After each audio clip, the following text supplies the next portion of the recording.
My name is Kristen Clark, Assistant Attorney General for the Civil Rights Division at the U.S. Department of Justice. Joining me is Ryan Buchanan, U.S. Attorney for the Northern District of Georgia. The Justice Department has completed a comprehensive investigation into conditions at the Fulton County Jail here in Fulton County, Georgia. Our investigation finds long-standing unconstitutional, unlawful, and dangerous conditions that jeopardize the lives and well-being of the people held there. We cannot turn a blind eye to the inhumane, violent, and hazardous conditions that people are subjected to inside the Fulton County Jail. Detention in the Fulton County Jail has amounted to a death sentence for dozens of people who have been murdered or who died as a result of the atrocious conditions inside the facility. It's not just adults, but also young people who are subjected to conditions and treatment that violate the Constitution and defy federal law. Many people held in jails in our country have not been convicted. They are awaiting hearings, trial dates, or are serving short sentences for misdemeanors. We find that the Fulton County Jail does not adequately protect incarcerated people from violence, such as stabbing, sexual abuse, or even murder. Physical deficiencies in the environment, such as unlocked doors and large holes in the walls, permit and even facilitate the brutality. Incarcerated people use makeshift weapons built out of jail fixtures to attack others, including vulnerable people with mental health needs and 17-year-old young people. In 2023 alone, we identified 314 stabbings and more than 1,000 assaults. This rate of violence exceeds what we've seen in other cities across the country. The Fulton County Jail had as many stabbings in a single month as the Miami-Dade County Jail had all year, and that's a facility with 1.5 times more people. Since 2022, 6 people in the jail have lost their lives to violence. I'll walk through additional core findings set forth in the report that we're issuing today. Living conditions at the jail are hazardous and unsanitary. Housing units are flooded from broken toilets. Roaches, rodents, and pests abound. Standing water, exposed wiring, and vermin make living areas unsafe. The jail does not provide enough food, leaving people severely malnourished. The jail fails to provide constitutionally adequate medical and mental health care to people at the jail, exposing people to preventable bad outcomes, including injury, seriousness, illness, pain and suffering, mental health decline, and even death. The lack of security staff and failure to prioritize health services impede access to care. Medical emergencies do not receive appropriate medical responses. People at risk of suicide do not receive sufficient protection, and people with serious mental health needs do not receive adequate treatment. The jail uses solitary confinement, also known as restrictive housing, in discriminatory and unconstitutional ways that expose people, particularly 17-year-olds and people with mental health disabilities, to risk of harm, including acute mental illness and self-injury. The jail uses lengthy confinement in restrictive housing as punishment without written explanation, which violates due process. As Georgia is one of only 4 states where the juvenile justice system's jurisdiction ends at 16, there are 17-year-old boys and girls also held at the jail, and these 17-year-old boys and girls are exposed to particular harm. The jail does not provide special educational services to 17-year-olds who are entitled to them under a federal law known as the Individuals with Disabilities Education Act. It fails to protect these children from violence, including sexual abuse, and it uses isolation to punish them, which both violates their rights and contradicts clear research that such isolation uniquely harms our young people. The jail staff also uses excessive force. This includes deploying tasers without reasonable cause. For example, detention officers tased a man after he said he felt like hurting himself and needed to see a mental health specialist. Such violations stem from understaffing, poor policies, and lack of training and supervisory failures. Yo, One Life family, how's everybody doing?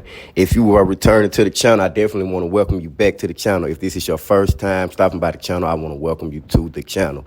And today, ladies and gentlemen, I wanted to take time and talk to you guys about the investigation that the Department of Justice has concluded on the Fulton County Jail. Now, if you've been following me, you know that this is something that I've experienced. I've been through it, the injustice, the mistreatment, the unlocked doors, everything. I've experienced it firsthand, and it's been going on for years. I mean, I've told a lot of people on my lives and in videos how the feds had already taken over not only the Fulton County Courthouse, but also the jail due to the conditions and the mistreatments and things like that.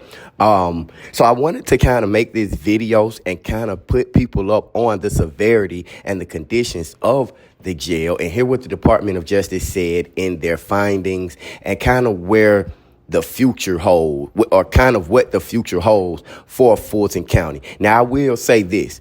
I was not satisfied with the end result. I mean, because to me, it's like, yeah, you're saying that you found all of these things, but who's going to be held accountable? You know what I'm saying? Like they said, there are more unalivings in Wright Street in 1 month than there is in Dade County facility all year, and they have more inmates, you know. And this is a very important situation because if you've been in Fulton County, then you know how you have to survive. You know how you got to walk around with a banger. You know how the doors don't lock. You know how, you know what I'm saying, it's very gang affiliated. You know all of these things, you know. And so in the end, it's like, okay, yeah, you know it, but they put together these plans and saying, hey, we plan on rectifying the situation by doing this, that, and the third. But this is a long time coming. So I kind of want y'all to hear about what they were saying in the press conference and kind of inform yourselves with the Fulton County situation, because I think that this is, and I'll be honest with you, this is one of the topics that I really wanted people to talk about. And when I talked about it before, I think that people, they weren't really grasping the concept. But throughout seeing the injustice and the way that they did the YSL trial and the way that they will, violate your rights, I think it's becoming more and more noticeable what they're doing. So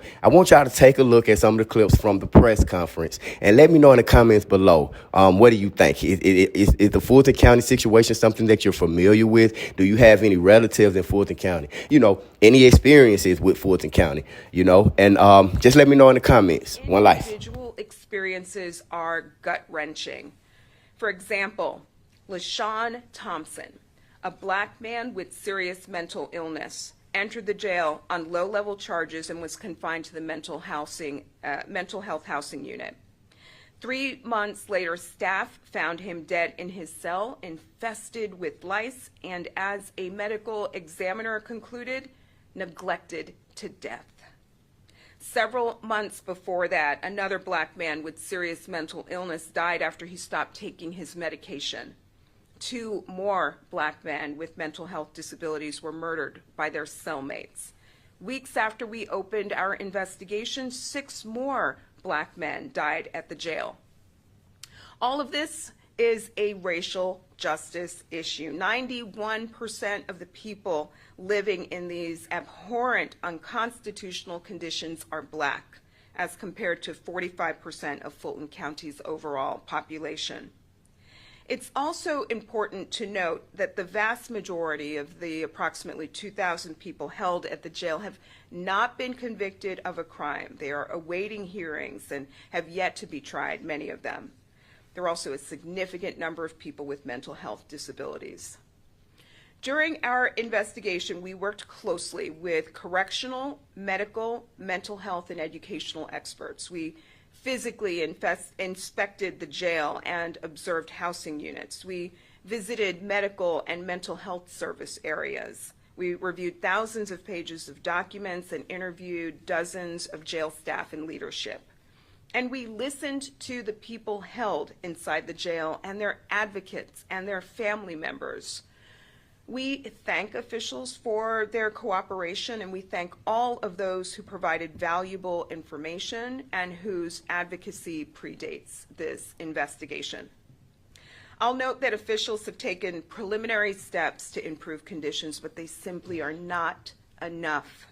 We hope our findings report sounds an alarm that will prompt the Fulton County Board of Commissioners and the Sheriff's Office to swiftly implement the comprehensive reforms necessary to ensure constitutional conditions going forward. At the end of the day, people do not abandon their civil and constitutional rights at the jailhouse door. Jails and prisons across the country must protect people from the kind of gross violations and unconstitutional conditions that we have uncovered here. I'll now turn the floor over to U.S. Attorney Buchanan. Good afternoon. I'm Ryan Buchanan, and I'm the United States Attorney here in the Northern District of Georgia. 1974, Supreme Court Justice Thurgood Marshall wrote, "When the prison gates slam behind an inmate, he does not lose his human quality, his mind does not become closed to ideas, his yearning for self-respect does not end, nor is his quest for self-realization concluded." 50 years later, our comprehensive investigation into the conditions of confinement at the Fulton County Jail has, at its basic level, revealed that the men and women and young people who find themselves housed at the jail are often left to wonder whether their humanity remained intact once they crossed the threshold of the jail facilities. Whether at the main jail, which is known to many in our community as Rice Street, or at its annex facilities, people in custody in Fulton County who are accused of crimes or awaiting formal charges or trials must protect themselves from brutal physical attacks by other detainees, subjected to frequent excessive force, manage their well-being with inadequate food and unsanitary living conditions, and hope that they can find access to a strained medical and mental health care program. The most obvious casualties of the civil rights violations occurring in the jail are those who leave the jail in body bags. But our investigation has revealed hundreds more injured, traumatized, and dehumanized people, all of whom are just as deserving of the protections of the Constitution as all of us in this room. Since we announced our investigation in July of 2023, the United States Attorney's Office for the Northern District of Georgia and the Civil Rights Division of the Department of Justice have worked diligently to meet our shared mission: to advance the public safety, to uphold the rule of law, and to protect civil rights. There is no greater example of this mission at work than protecting and vindicating the rights of those who are under the custody and control of jail authorities, who themselves are duty-bound to protect the public and those in their custody. We began our investigation after LaShawn Thompson was found in his cell, neglected to death, covered in lice. But in the time since his death, several more young men detained in the jail have died, and many died violent deaths. Our investigation revealed unacceptably high incidents of assaults and stabbings, and in some cases, most disturbingly, jail staff witnessed and allowed the attacks without intervention. 2023 alone, there were over 1,000 assaults and more than 300 stabbings in the Fulton County Jail. It outpaces the rate of similar assaults in other major city jails, almost 2 to 1. Those numbers only reflect the reported attacks. Many detainees told our team that they explained that they feared for their safety if they were reported that they had been stabbed or assaulted. One such detainee was left untreated for multiple stab wounds for a week until our team alerted the jail of his injuries. Also unaccounted for in these disturbing numbers are numerous allegations of violent rape, sexual assault, and harassment. The crisis of violence in the Fulton County Jail has resulted in part because of the lack of effective classification and housing planning, which allows for extremely violent individuals and gang members to be housed with vulnerable and low-risk individuals. And particularly, vulnerable individuals are most subject to violence in the jail, including people with serious mental illness, gay and transgender detainees, and 17-year-olds. In addition, the Fulton County Jail employs too few guards relative to the number of detainees to keep people safe, and poor maintenance of basic fixtures allows violence to go unchecked. But numbers aside, jail staff are often unaware of violence because they conduct inadequate security rounds. We uncovered incidents where hours or even days passed before victims of assaults were discovered by staff. In one shocking case, while an officer sat in an observation tower, a man was killed with his hands and his feet bound. He was not found until his body was extremely cold.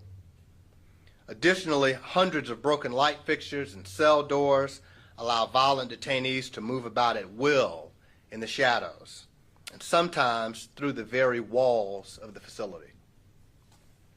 Equally alarming, men and women in the Fulton County Jail also experience violence from the staff. Our investigation showed that the crisis of violence, the lack of security at the Fulton County Jail, is paired with staff that resort to the use of force too quickly and too often. We found that staff were regularly deploying tasers and pepper spray without any warning and for minor rule infractions like failing to hang up a phone quickly enough, yelling, or not putting items away as instructed. The rampant use of tasers is particularly disturbing. The risk of cavalier deployment of tasers is not just the temporary pain of electrocution. Detainees have been hospitalized for serious injuries caused by probes that are embedded in sensitive parts of the body, like the neck and even in the bone. The excessive use of force in the jail is not confined to a few bad actors. Officers lack policy and training guidance on whether and when force is appropriate, and when the jail rarely holds them to account. In some cases, the policy is glaringly inconsistent with established use of force techniques.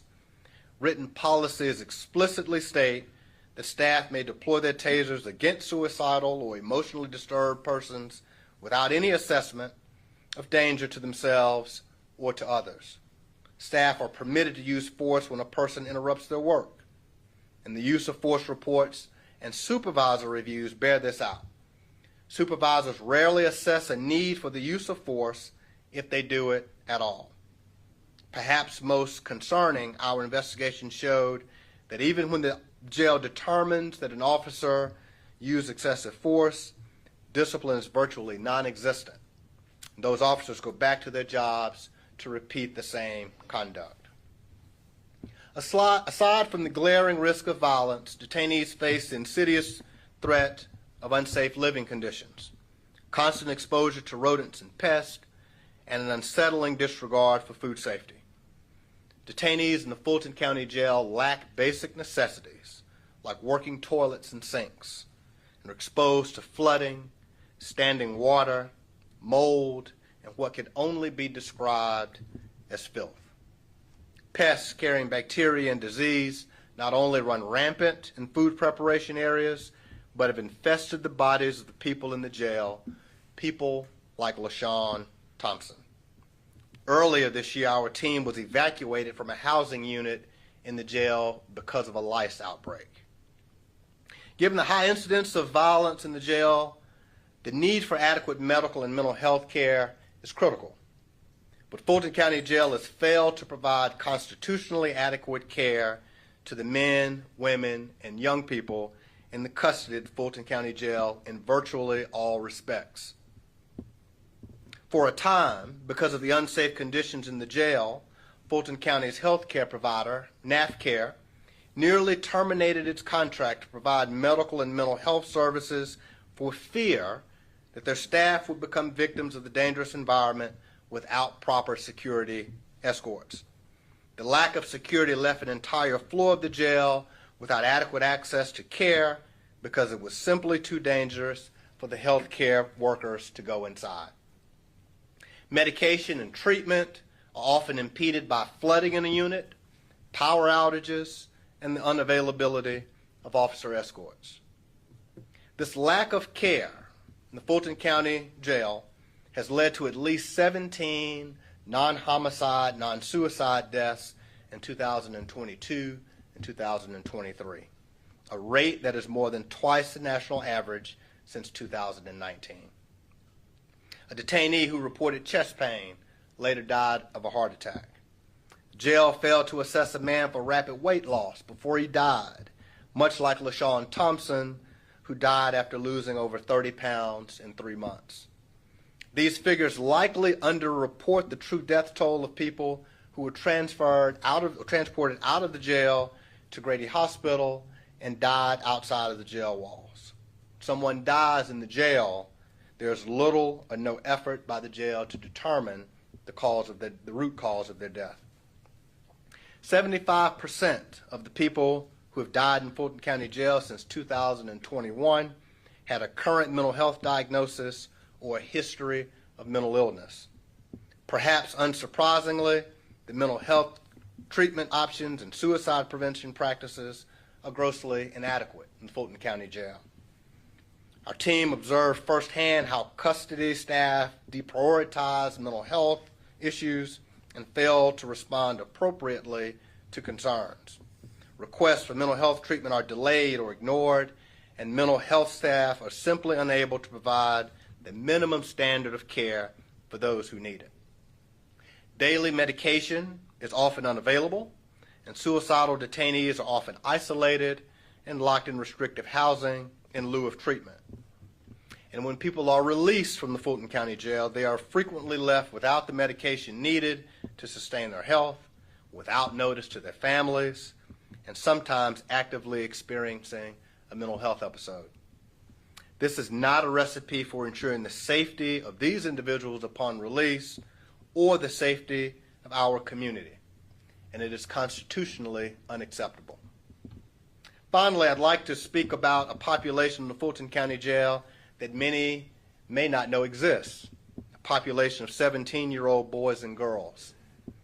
All of the constitutional violations that I've discussed today apply with equal force to the young people housed at Rice Street and the annex facilities. The average stay of a 17-year-old in the Fulton County Jail is 392 days.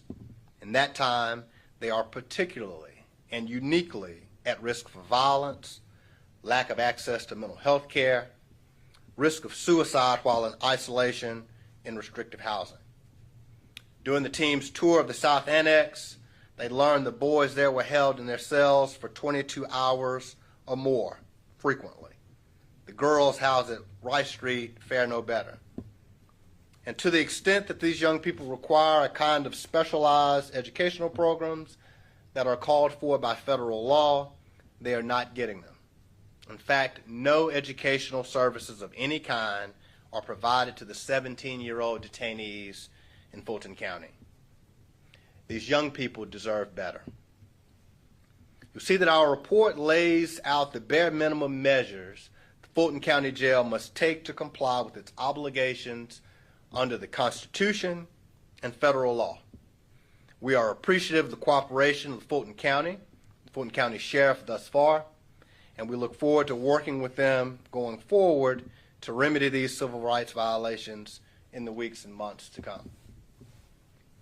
The Northern District of Georgia prioritizes the protection and enforcement of civil rights for our district's most vulnerable residents. We are grateful for the impactful partnership of our colleagues from the Department of Justice's Civil Rights Division. We would not be here today without their collaboration. 2022, when I became U.S. Attorney, we formalized our tradition of civil rights work in this office. It's a tradition that dates back to the very first United States Attorney for the Northern District of Georgia. We did so by formally establishing a public integrity and civil rights section. This talented, dedicated team of assistant U.S. attorneys, investigators, paralegals, legal assistants, and even interns are to be commended for this work. This team is comprised of people who are citizens of this district, people who live in Fulton County and work every day in Fulton County. They have spent countless hours in the Fulton County Jail speaking with the men, women, and young people housed at the Fulton County Jail. I'm proud to be their colleague. I'm grateful for their relentless effort in upholding the rule of law, advancing the public safety, and protecting civil rights. That's our mission. We relish the opportunity to fight for the rule of law, for the safety of our citizens, and for the civil rights of every human being who lives in the Northern District of Georgia. We do so because our Constitution and our mission mandate equal justice under the law for everyone. Thank you.